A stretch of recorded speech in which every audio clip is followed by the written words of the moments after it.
ఈ పాడ్కాస్ట్ నచ్చితే లైక్ చేయండి, షేర్ చేయండి, సబ్స్క్రైబ్ చేయండి, ఫాలో అవ్వండి. హలో పిల్లలు, లాస్ట్ పాడ్కాస్ట్లో మనము విష్ణు శర్మ చెప్పినటువంటి 2 తంత్రాల గురించి విన్నాము. ఒకటి మిత్రలాభం, రెండోది మిత్రభేదం.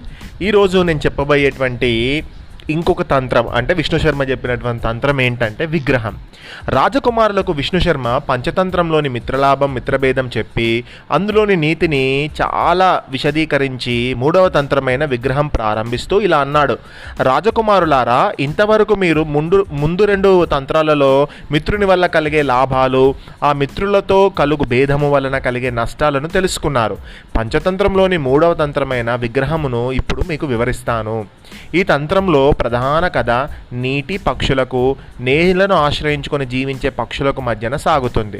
సందర్భానుసారంగా ఉపకథలు కూడా వస్తాయి అని చెప్పాడు. అంటే కథలు కూడా వస్తాయి అని చెప్పాడు. ఆవేశం వలన అనేక అనర్థాలు జరుగుతాయి. దాన్ని అదుపులో ఉంచుకున్నవాడే సుఖశాంతులతో జీవిస్తాడు. అకారణ ద్వేషము కూడా వినాశన హేతువే. అంటే అనవసరంగా కోపం తెచ్చుకోవద్దు. తన కోపమే తన శత్రువు, తన శాంతమే తనకు రక్ష అని చెప్తున్నాడు. ఈ రెండింటిని ఎప్పుడూ గుర్తుంచుకోండి. ముందు తంత్రములలో వలె ఈ తంత్రంలో కూడా పక్షులు, జంతువులే మీకు ఎక్కువగా కనిపిస్తాయి. ఇక కథ ప్రారంభించనా అంటూ రాజకుమారులను అడిగాడు.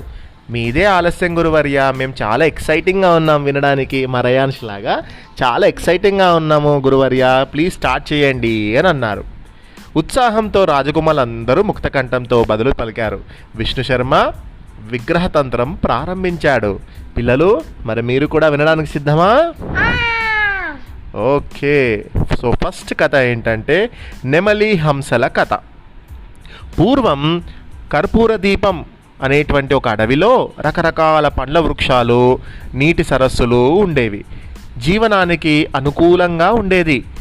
ఆ దీవిలో ఎన్నో రకాల పక్షులు నివసిస్తూ ఉండేవి. కర్పూర దీపం అనేటువంటి అడవి ఒక దీవి అన్నట్టు.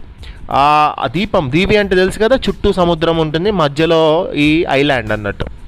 ఎన్నో రకాల పక్షులు నివసిస్తూ ఉండేవి. వాటికి హిరణ్య గర్భుడనేటువంటి హంస రాజుగా ఉండేవాడు. అతడు ఎంతో బుద్ధిశాలి, శక్తిశాలి, చక్కటి పాలనా దక్షత కూడా కలవాడు. మంచి రూలర్ అన్నట్టు. ఓకే, ఆయన మంచిగా రూల్ చేస్తాడు కింగ్డమ్ని. ఓకే, ఒకనాడు హిరణ్య గర్భుడు సరస్సు మధ్యలో ఉన్న పద్మం మీద కూర్చొని తన మంత్రులతో ముచ్చట చేస్తుండగా ఒక సేవక పక్షి వచ్చి, ప్రభు, దీర్ఘముఖుడు దేశాటన నుండి వచ్చాడు, తమ దర్శనం కోరుతున్నాడు అని చెప్పింది. ఓకే, అయితే ఈ రాజు పేరేంటి నాన్న? హిరణ్య గర్భుడు. హిరణ్య గర్భుడు అడవి మధ్యలో, అంటే ఆ అడవి ఎక్కడ ఉంది? ఒక ఐలాండ్లో ఉంది. అందులోపడ ఉండేటువంటి అక్కడ సరస్సులు కూడా ఉన్నాయి కదా, ఆ సరస్సులో ఒక తామర పువ్వు మీద కూర్చొని రాజులాగా కూర్చొని ఉంటే ఒక పక్షి వచ్చి చెప్పింది, దీర్ఘ ముఖుడు అనేటువంటి ఇంకొక అతను వచ్చాడు దగ్గరికి. అంటే అదొక కొంగ హంసను చూడడానికి వచ్చింది.